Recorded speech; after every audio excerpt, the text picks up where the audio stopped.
Hello, hello. Welcome to the Wednesday Grumpy Sound Guy Show. I am your host, Mr. J.R. Everhart from CLP Audio and Staging. I am the Grumpy Sound Guy, or so I'm told.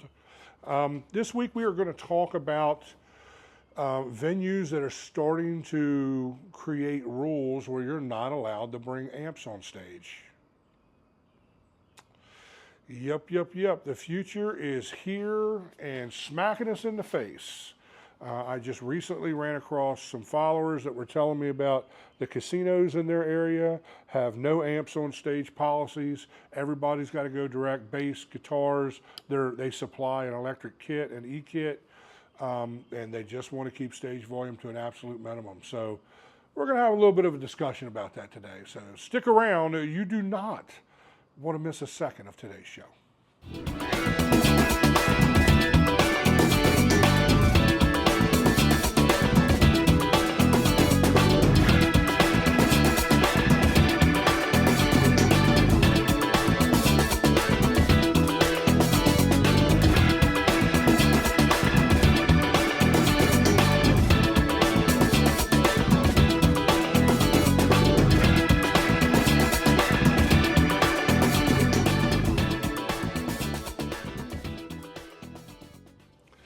Hey guys, if I could just have a moment of your time to talk to you about this channel. 49.8% of you guys watching this right now is not subscribed to this channel. Will you please hit that subscription button? It doesn't cost anything to subscribe to the channel on the public side here. And then that gives us tools and resources and for my marketing team to be able to do what we need to do to get this content out to people who really enjoy this sort of thing. The other thing is, if you're super digging this and you'd like a deeper look into my world, then subscribe to the paid side of the YouTube channel. You can join for about the cost of a cup of coffee a month, and then I do vlogs over there. I post content that never goes public, and I let you into my world. I let you into the CLP audio world, and I let you see what our day-to-day life looks like. Love you guys. Thank you for the support. Welcome back. So we have had just crazy amounts of conversation, about stage volume. If you go look through the shorts, over the last year at least, and I mean, I've been doing this now for 3 or 4 years, 4 years, I think. And if you go back into the archive of videos, you'll find long form here on YouTube stuff of me talking about stage volume. And it's just a subject that never goes away. Volume is a hot button subject, and I keep repeating myself because you guys keep asking me to repeat myself, and a lot of that is it's not the same people asking that question. Please understand that. My content is growing to a level now to where about every 3 months we have a complete another wave of followers who have not been discipled in the ways of Grump, okay? Who have not been discipled in the gospel of, correct stage volume. You know what I'm saying? So they typically, through the videos I'm currently posting, start asking questions that I have talked about many times in the past, and I never get tired of talking about the things you want to hear me talk about. So here we are, So today's conversation is going to be really heavily about stage volume and about the relevance of where we're going as a middle market cover band scene, even houses of worship, it fits into that middle market thing. Just the changes that are happening there. Some of you guys are fighting this stuff tooth and nail. I'm not mad at you about it. I don't, if you're old school and feel like you got to have a Marshall stack in order to get the tone that you want, hey, that's fine, man. But I'm here to tell you that I've mixed a ton of guys out of Tennessee, Nashville, and Memphis and stuff like that who were using Kempers who had every bit of that Marshall tone, and was running direct. It's really all about the Indian and not the Arrow. So you can argue your Marshall stack conversation all you want. I'm here to tell you that there's technology in place now that can give you that.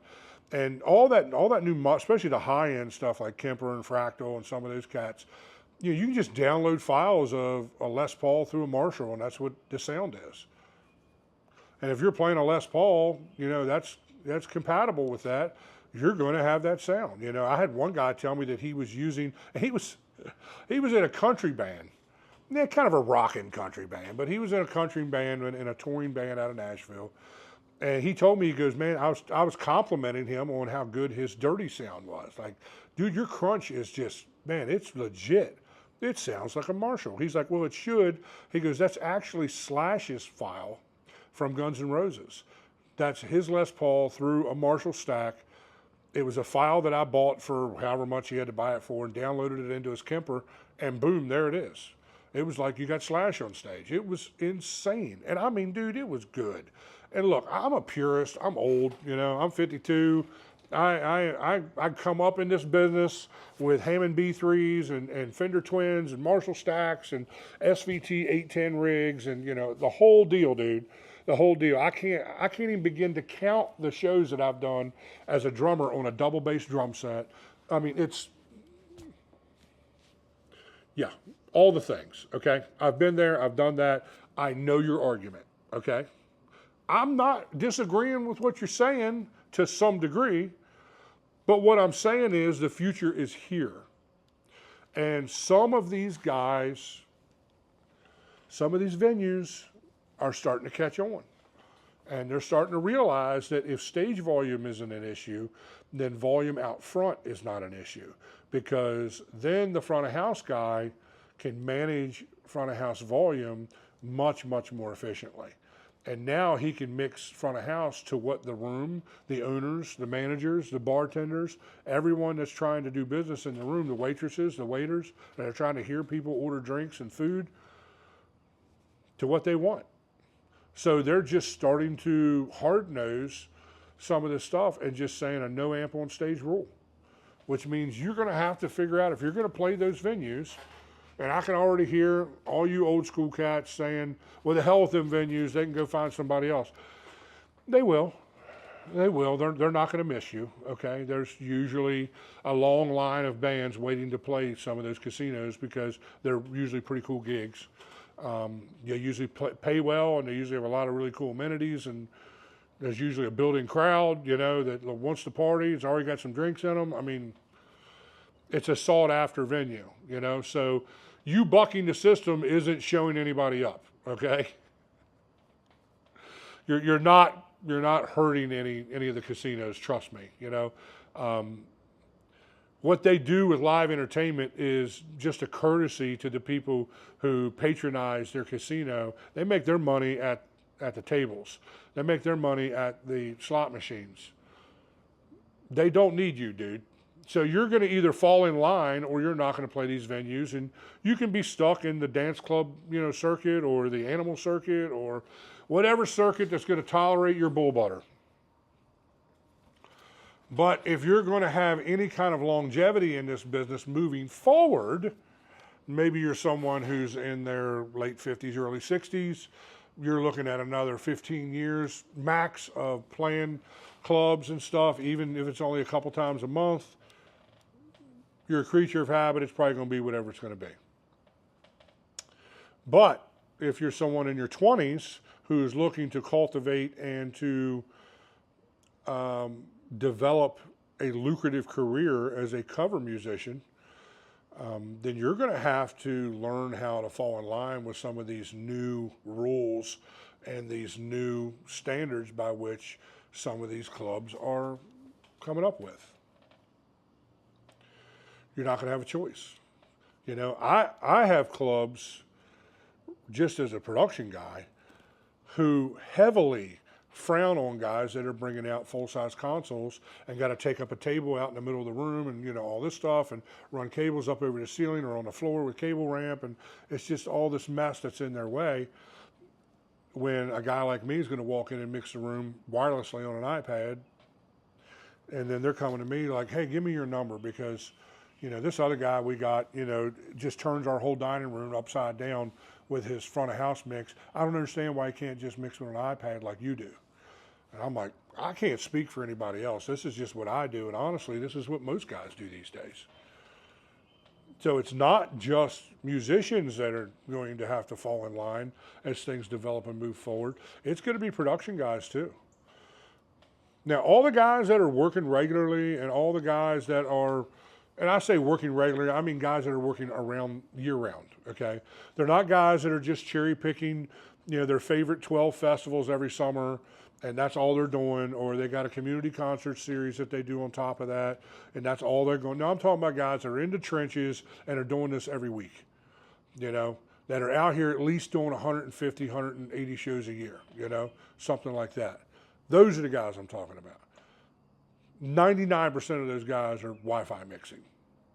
And we've been talking a lot about that in the last couple of weeks. Some of you cats are just absolutely hell-bent on having a console in front of you. Look, if you're at a house gig where the system is permanently installed, that's not a problem.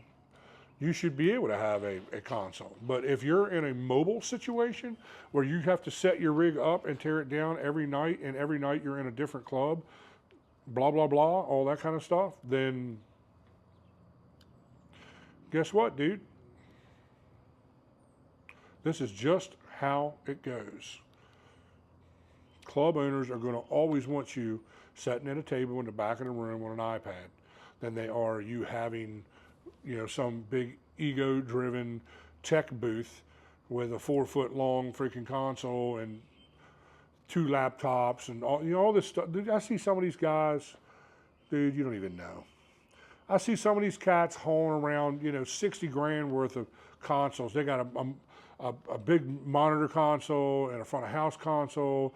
Both of them are about 30 grand each, and they're playing, the local Moose Lodge. I'm like, really? Now look, some of these guys got expendable income and they're just having fun, so that's part of them having fun. Okay, I'm not mad at you, but it is ridiculous. And when I see it, I'm laughing at you because it is ridiculous. In today's world, it's completely uncalled for. You don't need all that. You just don't. I see so many guys that overcomplicate what they're doing, with their mix. I'm using the effects that came in my M32s, but I have proper gain structure and I'm really, really good at EQing and getting compression where it needs to be. Never, ever, ever, never, ever, ever, never, ever have I had someone come to me and tell me that my effects could be so much better if I was using a wave rack, or if I was, whatever, fill in the blank.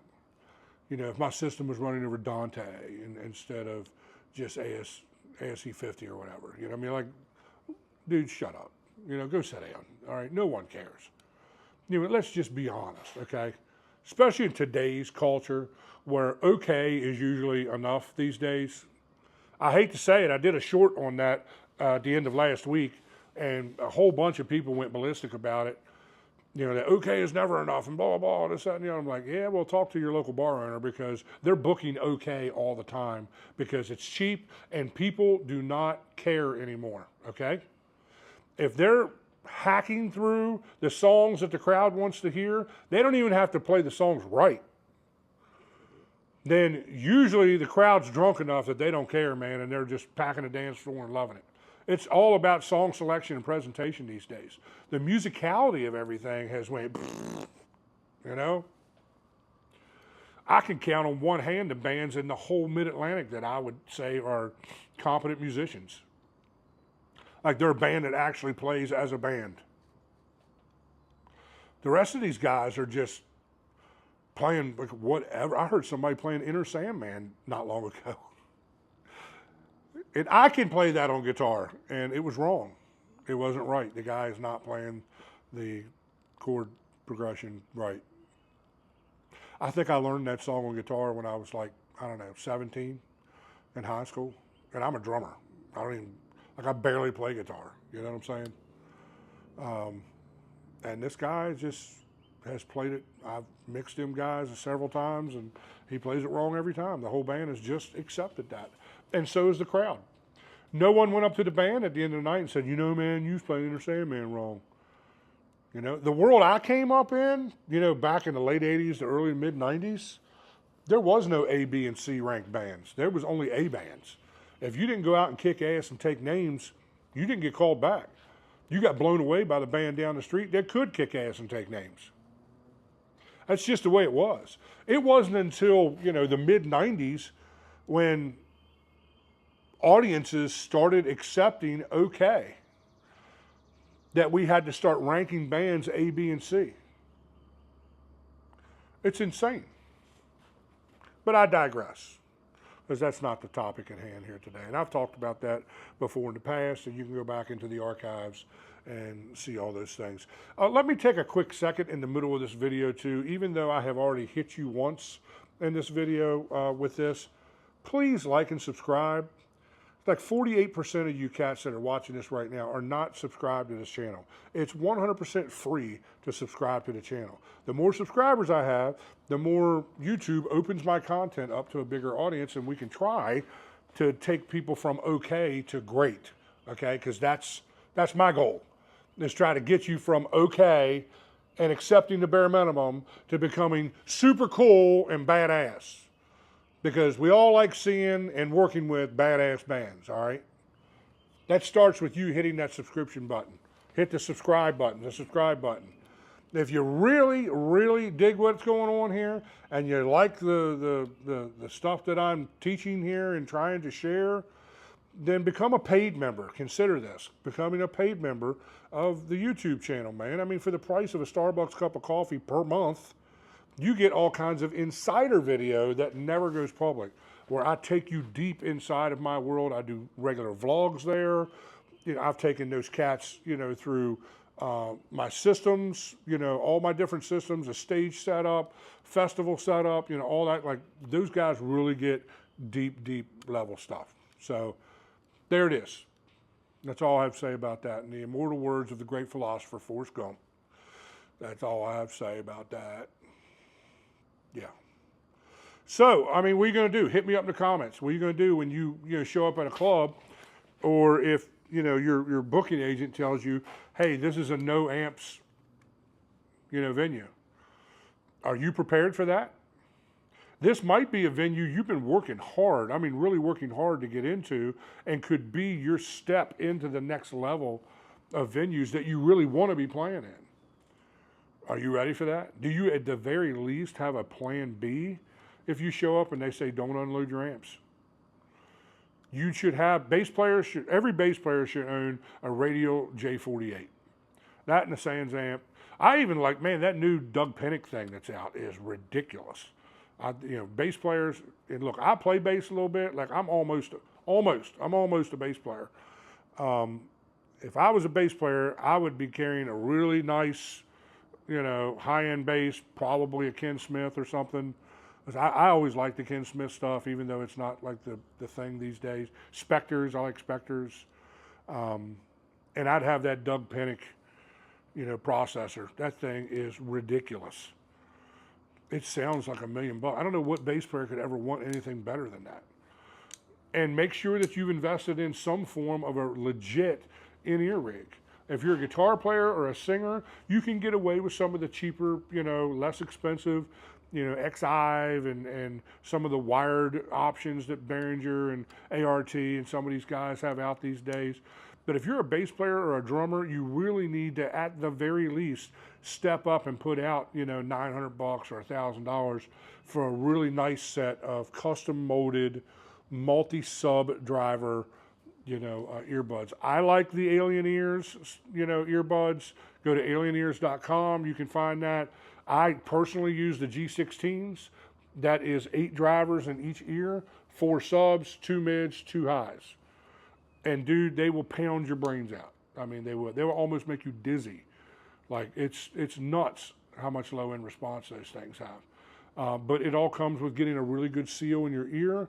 The thing I like about Alien is you don't have to go to an audiologist to get your ear impressions done. They send you a do-it-yourself kit at home that your girlfriend or your wife can do for you at home. Send the impressions back to them. I think they're 3D printing most of their stuff now these days. And I just got a fresh pair like a month ago.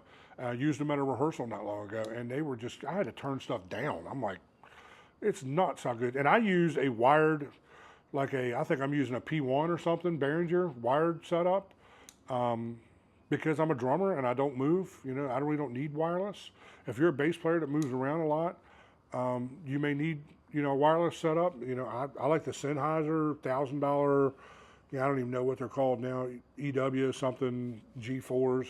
I think we're in generation 4 or 5 now or whatever. They're about $1,000 for the system. The reason I really recommend that system is because I've toured with that and I have torture tested that stuff, and they're built like tanks. They just really, really are. The only thing about them I don't like is the antenna will sometimes break off. I had a buddy of mine who put a detachable antenna thing on his belt pack and solved that issue. So now he can replace antennas as they break. I don't know why Sennheiser didn't do that, but there are some hot rodding tricks you can do to that to get around that. And it takes a while for that antenna to get beat up. If you're conscious of it and you take care of it, you're going to get many years out of it before you run into that issue. But yeah, those are things that should be in your arsenal. They just should. Guitar players, you could probably, if you can get them to fit in your ears right, because that's the thing that separates the men from the boys with a lot of these earbuds, is the KZ lens soles, that you can get for like $60 or $70 on Amazon. I know a ton of guys, they claim, oh, well, man, these are like 6 driver or whatever and all that. I've had them apart. No, they're just one big driver. They don't have armature drivers in them like my alien ear stuff has. It's a whole different concept. But if you can get them to seal in your ears correctly and they don't fall out every 5 minutes because you sweat a lot, then I know a lot of guitar players and singers that's got away with those cheap buds and a wired setup, and bam, there you go. Now you're good to go. You just are. Because a lot of these venues that are no amps on stage, guess what? There are no wedges on stage too. Some of these casinos are even providing wired in-ear options. You just got to bring your own buds. So it might be a good idea to, at the very least, pick up a set of those KZ10s or whatever they are nowadays, and throw them in your guitar case just to have them in case you're in that situation. You can get that P1 Behringer unit, for like, I don't know, $40 or something on Sweetwater. That's something to think about. But those are things that you're going to need to have in your arsenal in case you walk into one of these venues. There's no amps, no wedges on stage. Everything's direct. It would break my heart as a drummer because I hate playing on E-drums. I just do. It's the feel. It's not the sound. They usually sound, the cymbals are the only thing that are a little cheesy, but who cares? I would totally buy into the convenience of E-drums if it wasn't for the fact that they just feel like dog water, dude. They don't feel like real drums. When they bounce way too much. It's just a different feel. The dynamics is different. A good drummer can pull a variety of different sounds out of one drum. On an electric pad, you only have like 1 or 2 different sounds there that you can manipulate it with. Same thing on cymbals, especially a ride cymbal. A ride cymbal sounds different at the end than what it does in the center or up on the shoulder of the bell. Those are 3 different sounds that you can pull out of your ride cymbal. You can't do that with a rubber disc sitting on a stand. It has a bell sound and a ping sound, and that's what it is. And it's not the end of the world. It's not the end of the world, but if it just felt better, if it didn't feel like I was playing on rubber, then I could probably bring myself to it. I've had kits. I played in a church gig one time fairly regularly that had a Roland V-drum kit. It was their top of the line system at that time, and the kit sounded like $1 million. It was just never any fun to play. Just never, ever, ever once, was happy behind that kit. I never walked away from the kit feeling refreshed. It felt like work. You know what I mean? And then you lose the impact of dynamics, because the dynamics on an E-kit go from here to here in a second. To where when you're playing dynamically, and I'm a very dynamic drummer, it doesn't translate. So, but you know what? It's like, Secrets down in Ocean City, Maryland, they're like that. They have 2 E-kits. They have twin stages at one of their outdoor stage areas, and the bands just leapfrog back and forth. So when this band's done, boom, this band starts. And then when that band's done, boom, this band starts. So there's never any dead air. And yeah, that's how they do their stuff. They're doing e-drums on both stages, and it just is what it is. I wouldn't make an issue of that, you know, because they're playing in front of probably 3,000 people every time they take the stage. You know, it's a fun place to play. It really is. And I don't care enough to make an issue over the fact that, you know, I want to play in this venue more than I want to play acoustic drums. You know, so it is what it is. So hit me up in the comments section. I mean, what are you guys doing about this? What are you going to do about this? Some of you guys that are resistant to this, are you just going to bail out and not play these venues? Because I'm going to tell you right now, it's starting in the casinos.